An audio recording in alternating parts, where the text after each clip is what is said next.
There are right and wrong ways to lift, move, push, pull, and carry heavy objects. And in EMS, it's all about equipment and patience. In a perfect world, you would always lift the right way, but sometimes patient position, space, terrain, and other hazards make this difficult.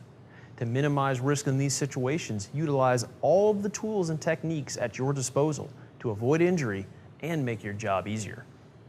Your body is the ultimate tool that you have, and in order to make the best use of adjuncts like cots, backboards, and other equipment, you need to have the ability to use yourself to your full advantage.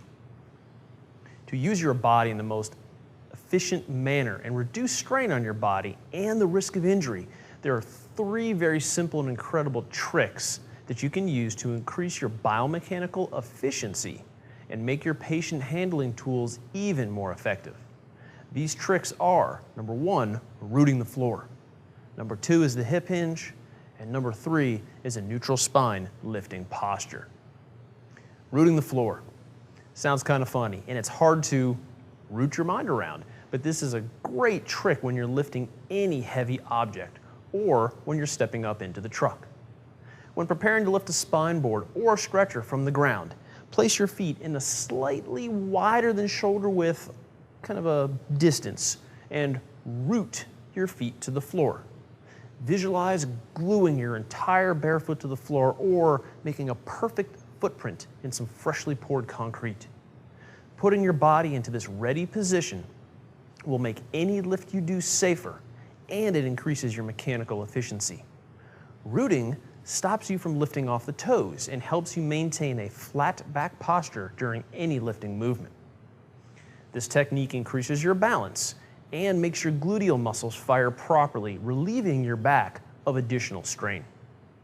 The hip hinge, step number 2, places your spine and pelvis in the optimal position for transferring or lifting. This is really the correct way to perform a squat and a bend at the hips. A good bend is initiated at the hip and not the lower back or knees. You literally hinge yourself at your hips. Those who don't perform this movement tend to favor bending through their backs and are predisposed to developing low back pain and poor performance. Neutral spine lifting posture involves following 2 steps that place your torso and upper body in optimal lifting position. Head up and shoulders back.